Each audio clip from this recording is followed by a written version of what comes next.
Hello, Mr. Knodel. Thank you very much for accepting our invitation to be here in our podcast. For the beginning, may I kindly request you to briefly introduce yourself and provide us with some information about your experience and background? Yeah, hello, Mr. Dehnert. Thanks for a lot for the invitation and for having the opportunity to be your interview partner. My name is Rainer Knodel. I studied plastics engineering on a University of Applied Sciences in Germany. And I started in 1987 in a company producing polyolefins like polyethylene, polypropylene. My first position was a development engineer in the physical laboratory. And since 2000, I'm the manager for quality assurance department containing several laboratories like chemical or mechanical laboratories, as well as a technical application center. We are accredited since 2005 with 15 different methods, and I became an assessor for mechanical testing, especially for plastics, in 2008 for the German accreditation body DAKKS, called DAX. And I do 5 till 10 assessments per year. So that's in short words my background about accreditation and my experience with that. Thank you very much for the introduction. As we have already talked today, we are going to talk about the introduction of new methods to the laboratory. I remember that it was very interesting for me during one of your assessments in Iran. You asked the laboratory if they have a process for such an introduction, and it remained an interesting issue for me since then. I'm going to start with the first question. In ISO 17025 standard, it is stated that the laboratory shall use appropriate methods and procedures for all laboratory activities, including testing activities. May I have your idea about the term appropriate in this requirement? How we should interpret appropriate here, and what types of methods are considered as appropriate? So, well, that's a good question. What is appropriate? The approach of the new ISO 17025 standard is more customer oriented. So I would define that all methods which fulfill the customer's requirements and needs, they are appropriate. So, but the laboratory has to find out what are the needs of the customers. That's not often clear.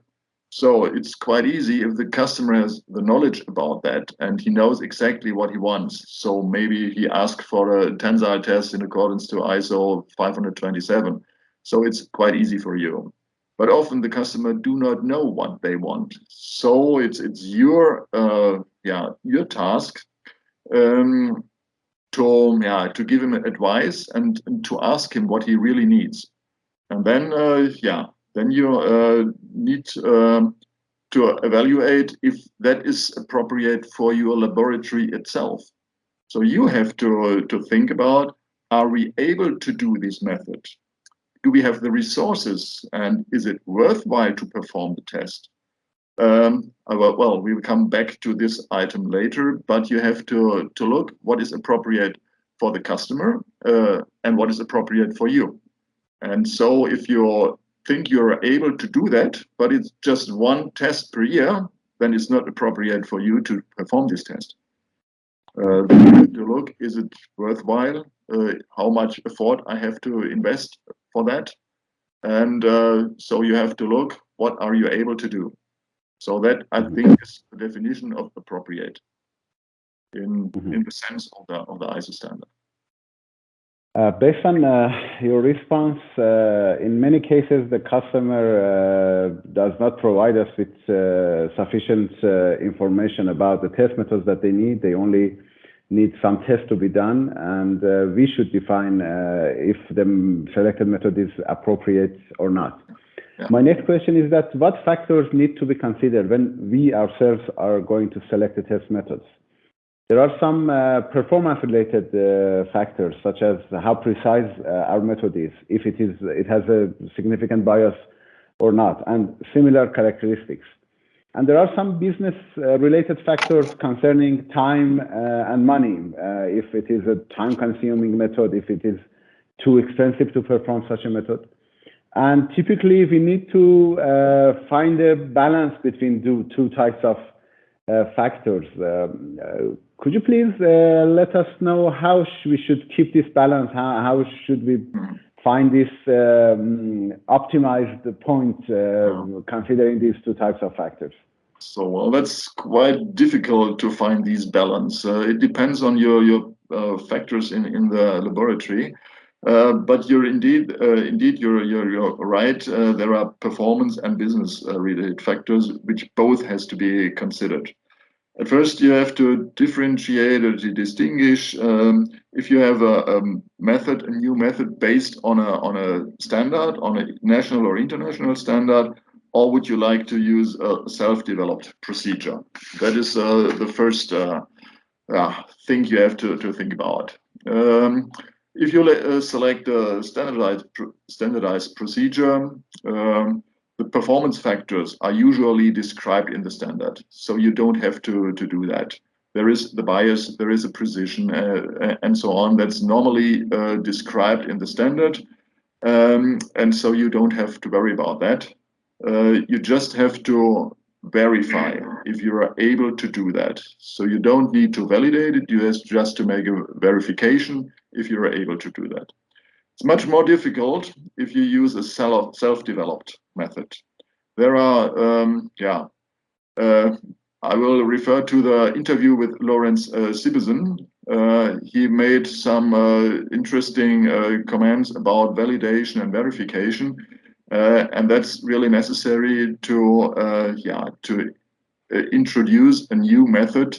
And there you have to watch all performance parameters like precision, bias, detection limits, resolution, selectivity, and so on, what is necessary. And that could be a lot of effort if you have a complex method like HPLC or GPC or GCMS. That are methods where you have to consider all these factors, and that could be a lot of work. Then you have a report about 30, 40 pages for that. Mm-hmm. So the business factors are completely different. You have to evaluate if you have the capability to perform this test under acceptable conditions. What is acceptable for the customer and what is acceptable for you. I mentioned it before. There are some other aspects you have to consider. How many tests I will do per year? Is it only one per year or two, or do I have it to do every day? Do I have a well-trained and educated staff? Do I have people who can do this test, who can perform this test? Do I have the equipment to perform this test properly, or do I have to purchase it before? Am I able to fulfill the customer's needs regarding the response time, the costs, reporting of results, etc.? And what is the effort to establish the method? And last not least, but how important is the customer for you? Is it a key player, or is it just a request from a single customer never heard before? That is important, that all these things you have all to keep in balance, and you have to make the decision: is it worthwhile for you to introduce a new customer? Will you earn some money with that, or is it just work? Is it work in the future? Maybe it will become a key player, a good customer. That's what all you have all to evaluate. And this customer focus approach in ISO 17025, I think supports this idea that you should take care of your customers and see what is appropriate for them when selecting a test method. And you mentioned that if you have a key customer, you should be more careful about this. Thank you very much. It is really important to know the needs of the customer. Some knows exactly what they want, but some do not know. They just have a part, and I need to fulfill their customers' requests and needs, but they are not really familiar with the test methods and what a laboratory can find for values. what will be a test report, what physical data are inside. And that's the task of a competent laboratory, to give advice to the customer and explain exactly what he can expect, what he has to pay for that, how long it needs, what's the effort of that. So I'm a really clear and open discussion with the customer is necessary to avoid any conflicts later on. That I would recommend, to have a clear discussion with the customer to see if I can fulfill its needs. And it's a difficult job. Sometimes our customers are not technically competent to talk about technical details. Yes. Yeah, that's a challenge. Yeah. But it's important, and that's a necessary and a fundamental task of the laboratory, of a competent laboratory, which is accredited, to find out and to give advice what's the needs of the customers are. Okay, let's imagine that we have already selected the test method, and now we would like to apply the test method in my laboratory. Could you describe the steps the lab should take when they want to apply a new test method in the laboratory, considering ISO 17025 requirements? Well, as I mentioned before, you have to look if you have suitable equipment. Do I have a tensile machine or an impact tester or something else? If so, it's much easier. If not, I have to look if I can purchase it. Do I have trainee employees, maybe laboratory assistants with physical background or chemical background? Well, the business key factors, as mentioned before, like cost, response time, number of requested tests, and so on. Do I have the sample logistics? So the income, can I distribute them? Can I mark them? That's necessary. And do I have appropriate place and room, like an air-conditioned room, if it's necessary to store them, if I have a storage area with standard temperature and humidity. That's at first what you have to look. And then again, you have to distinguish between a standard method or a own standard. So if you use an international standard, you don't have to make a validation, you just have to verify it. But for self-developed method, well, I explained the validation and Lorenz Sibensen as well, but there are some other aspects regarding the accreditation. What is about the equipment calibration? Do I have accredited calibration service provider? Do they have the accreditation? Are they available for me? Do I have to do it by my own? Do I have the qualified staff to make calibrations, not only self-tests, the real calibration to write a report? Do I have a how can I maintain the reliability? Do I have a maintenance plan? Do I have mechanics or electricians who are competent to maintain my equipment? Can I take part in proficiency or inter-laboratory tests? Are they available? Do I have one who offers these tests? Do I have certified or own reference materials? Can I purchase them? Where can I purchase them? How will I monitor the competence of the laboratory staff? That is one of the new requests of the standard, to monitor permanently the qualification of the staff. Do I have qualified people for the validation and verification that usually can't be done by the laboratory staff? You have maybe the manager or the laboratory head who has to look for the validation and the verification. Are they qualified? Are the surrounding and premises appropriate, like air conditioner and so on? Well, can I estimate the measurement uncertainty? I have to do it for any accredited method, and I have to do it for, well, complex tests like GCMS or GPC. It's quite difficult to estimate the measurement uncertainty. And last but not least, how will I deal with complaints? Do I have a procedure if the customer is not satisfied? How will I do that? In short words, am I able or am I in the position to fulfill all the requirements listed in ISO 17025 for a new method? So I have to go step by step through the requirements or the requests of the standard and have to watch if I can do it. And typically there should be some kind of a checklist which includes all the issues that you have already mentioned in order to proceed with them. Okay. Yeah, make an extract of the ISO standard and go step by step through this checklist and tick it if you can it. And what is to do if you can't do it? Will I do it? And do I have the possibility, the financial background to do it? And so on. That's what have to be clear. Now we have already established the test method in the laboratory, and after a while, the test method is revised by the issuing organization, ISO, ASTM, or other organizations, and the method has been already verified, but there are new changes in the test method based on the revision of the organization. And it is important for the assessors that laboratories need to have specified tasks when a method is revised. They need to go through the changes, specify what resources do they need, what types of tasks should be added to their work instructions, and similar issues. May I have your comments about how laboratories should plan to apply the changes and how should deal with such revisions of test methods?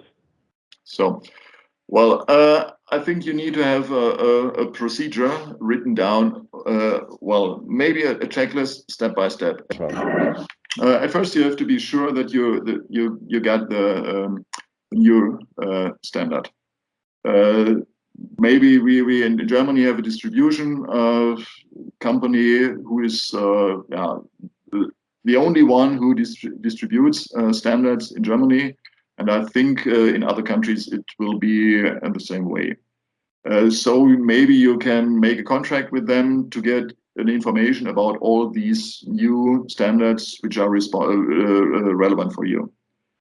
So if you receive a new edition of a standard, you have to read it carefully regarding the changes. Are they relevant for the results or for the execution?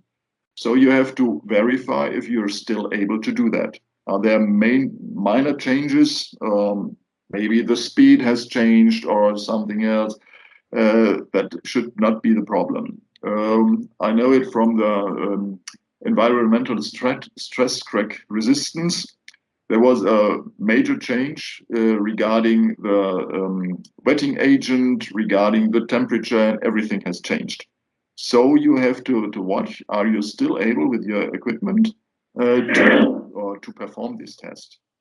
If this check is positive, you have to maybe change your standard operation procedure. You have to train and inform the employees, and you should document that you have done it. The assessor might see that during the next assessment. If only minor changes are, so maybe they refer to other standards or some minor changes. So I would recommend to have a flexible accreditation. Here in Germany, we have 3 categories, 1, 2, and 3. And 3 means that you can use a new standard, a new edition of a standard without information to the accreditation body. But I think I will come later to these 3 steps of flexible accreditation, but I would suggest or recommend to do the flexible accreditation category 3 for each laboratory. So you can use always a new standard, but you have to verify if you're able to do that. That is the first thing. And you, of course, you need to be sure that you got information about the edition of a new standard. We will come back to this flexible scope later. I prefer to have some detailed conversation with you about that. In terms of documentation, what the type of documentations are required to prove during an assessment, of course, that a laboratory has applied a new test method or a revised test method successfully? What should they have in their labs in order to prove that? So if you use an own method, I explained before that there is a lot of effort to do. So there is a document from the DAKKS where is all this described. I don't know if other national accreditation bodies do have the same, but well, there is at first a description of the test method. Please describe detailed the single step from taking the sample until preparation of the test report. These single steps are written down in a standard operation procedure that's necessary. Then you need to prepare a validation plan. What needs to be validated? Which parameters are important and how will I proceed? So step by step, what is the plan, how to implement this new method?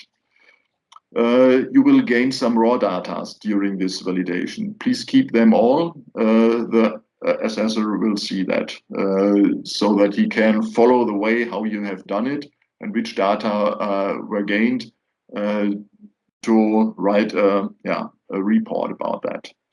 And of course, check all for the new method relevant parameters, for instance, selectivity or working range, precision, detection limits are always necessary, maybe the robustness and the measurement uncertainty. And then write a report where you link all these data you find or you have found. And if your expectations were fulfilled, and then you have to approve this report and release the new test method, well, and publish it to the people. And of course, maybe you should inform your customer as well. Mm-hmm.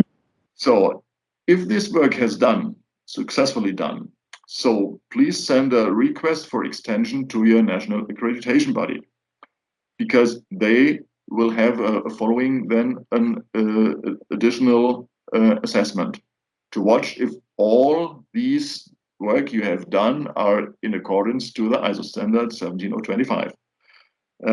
If the auditor is satisfied and he finds all what he is looking for, and he is, he said that's okay, then the final, he will recommend the extension, and finally you will get a new certificate from your accreditation body. That is the step from starting making a plan how to do till an additional assessment for these new methods for the extension, and then you will hopefully receive a new certificate. Mm-hmm. Thank you. Let's go to this concept of flexible scope. First of all, I would like you to provide us with a definition or some explanation, because it is not very common in Iran, and our national accreditation body does not have any policy for accreditation of laboratories with flexible scope. But most of the accreditation bodies have some policies for flexible scope. After the definition of flexible scope, could you please let us know how these types of laboratories should handle the challenge of new methods introduction to their system? And because it might be a routine day-to-day job for them to introduce a new method to their routine task, and how they, what structures should be in place and how they should do it. Mm-hmm. Well, let me first explain the three categories. I can just explain it for Germany. I do not know how it is dealt in other countries, in European countries or worldwide. I don't know. I just know the German system. So as I mentioned before, we have three different categories.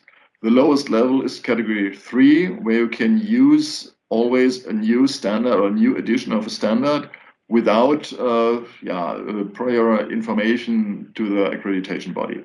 So if you got a new edition, you have to verify if you can do it, and then you can implement it without information.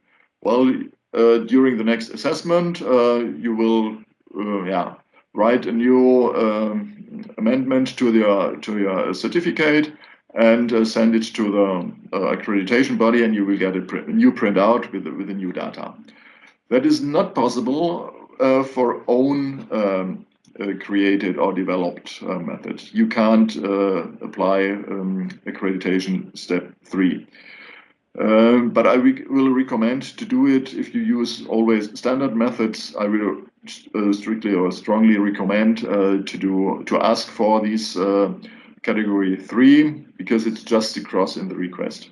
You don't have to interrupt you. This category 3 only applies to the revision of test methods, or you can replace ISO standard with the ASTM standard for the same method too.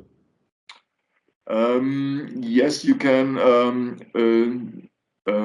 replace a new edition that might be a different name. So where for shore hardness, there are existing 2 different ISO standards. So you can use another one with the same same method. If it's an ASTM standard or automobile rule or something else, you have to look if it's different. There are different measures. If it's really the same, if it refers to the same, and they tell it in the foreword, it refers to the ISO standard, then you can use it. If not, you have to inform the accreditation body that you want to implement the ASTM standard as well. Okay. So the next level is category 1. Here you can use new methods based on a national or international standard. If you have some other similar methods already accredited. For instance, if you have accreditation for the tensile test on rigid materials, and you have the accreditation flexible category 1, then you can use the standard, the tensile test for films as well. So without information to the accreditation body. So, or you can make minor changes. Or if you have an impact test like CHARPY, you can use an impact test for ISOT as well. But you only can use normalized or standardized methods. And the highest level is category 2, where you can use self-developed or modified methods. Then you have the freedom to implement a completely new method based on a standard. You can not invent something what was never heard before, but you can implement new methods or modified methods without prior information about that. To say it clearer, you can implement an own developed method without category 2. But then you have to inform before you will implement it the accreditation body, and they will come for an assessment. With category 2, you can implement it without an additional assessment. That is the difference. But for accreditation, flexible accreditation category 2, it's a quite high hurdle. So you need to think about that, and you need some experience with accreditation. But I would recommend to discuss it with a contact person from your accreditation body. What is necessary for you? What is your task? What do you want to do? And they will gladly advise you which category is sensible for you. Okay, what about the second part of my questions, the laboratories with flexible scope? How should deal with the challenge of applying and introduction of new test methods to their laboratory? Would you repeat it, please? My second part of my question is that when a laboratory is accredited with flexible scope, they should have a routine and day-to-day challenge of introduction of new test methods to their laboratories. Do these challenges different from ordinary labs without flexible scope? Because introduction of new test methods to the lab is something that happen in more frequent time. You should have a procedure how you will implement a new method. That's necessary. Where you write down all these steps, which is necessary for regarding the flexible accreditation step you have. Then you have to write down the single steps, how to deal with that, what is necessary. But usually, if you have flexible accreditation category 3, I don't think that you need a procedure for that. Only for category 1 and 2, you need a detailed description how you work on this process. That's necessary. But in my experience, it's quite seldom that new methods are implemented or self-developed. It depends on the laboratory, but it's once per year or maybe it's not daily business to implement new test methods. Thank you. My next question is that we use different terms when dealing with test methods, including selection, verification, validation, introduction, the subject of our interview today. Could you please briefly describe what these terms mean in general, and what are the order of doing them when a method needs to be applied in a laboratory? Well, I think I explained main of these questions before.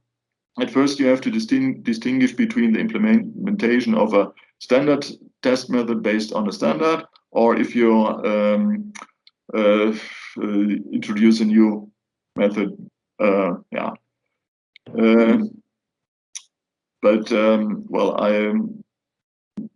The definitions of validations, verifications, Lawrence Stevenson explained it very detailed. And I think the main steps of this question I explained in my answers before. So are there any aspects which are not clarified before? Or? No, everything is clarified, but the order is important for me. When we first we select the method and then we proceed with validation or verification, and if it is successful and we can confirm that we have the capability to perform the test method and good performance in the test method, then we will introduce and apply the test method in the laboratory. Am I right? First selection, then verification and validation, and then implementation and introduction. Yeah. At first you have to select if you're able and if you're willing, and then you have to do the single steps. If you want to implement it, then you have to do these single steps. Verification for a standard method, validation for a self-developed method, with all these steps I mentioned before.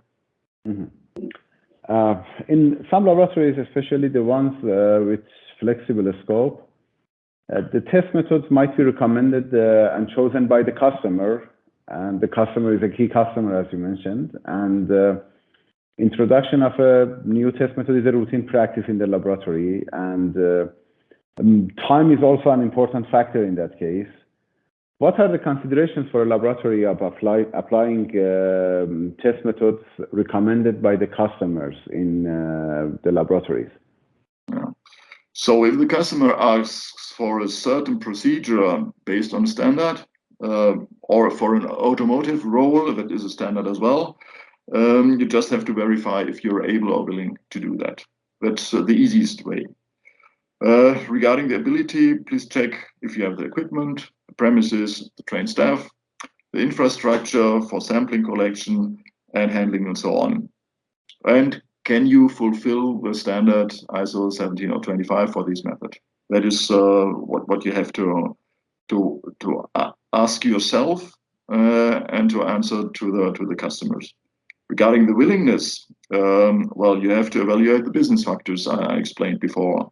Regarding the response time, the equipment, the costs, the effort for calibration, and so on, and for proficiency tests, round robins, they are quite expensive, and you have to do it not once per year, but on a regular base, and and how important is the customer? That are the main things and thoughts you have to deal with to make the decision if you want to do it or if you don't want to do it. If you say to the customers, yes, that's interesting for me, I will support you, or no, sorry, we are not able to do that. And you are free to say that to the customer. We can't do that. So you have to, maybe you can give him an advice or who is able to do that. I often got the request from a customer, can you do this for us? Well, I'm looking. I look if I want to do it. If not, I can recommend another laboratory which is accredited who will do that. You can ask them. So maybe let me shortly summarize these. Yes, because I am finished with my question. If there is anything that you would like to add to our conversation, the floor is yours. Please go on. Yeah. So the implementation of a new procedure based on a norm or a standard rule is quite easy. You just need to verify the capability and check if you really want to offer this method. That's these steps you have to do always. For own procedures, a detailed validation is additionally necessary with all factors and parameters I explained before. The validation plan and all things you have to take into consideration. Then after the validation and or verification, you have to submit the request for extension to your national accreditation body. And after a successful assessment, you may use the new method in your accredited area. So that are, in short words, is a summary. The most important is to distinguish between a standard procedure and a developed and new procedure. And that is a lot of work you have to consider if you want it. So that's what I can tell you about the implementation of new methods. Thank you very much, Mr. Knodel, for your time. It has been an honor for me and a good opportunity to meet you again, remotely, of course, but it has been a very nice discussion, and I'm sure that it will be very useful for our audience too. Thank you very much for your time. Thank you. It was a pleasure for me to answer your question, to be your interview partner. All the best for you, and maybe we will meet again for an assessment in Iran. Okay, let's hope so. Thank you very much. You're welcome. Have a nice day. You too. Bye-bye. Bye-bye.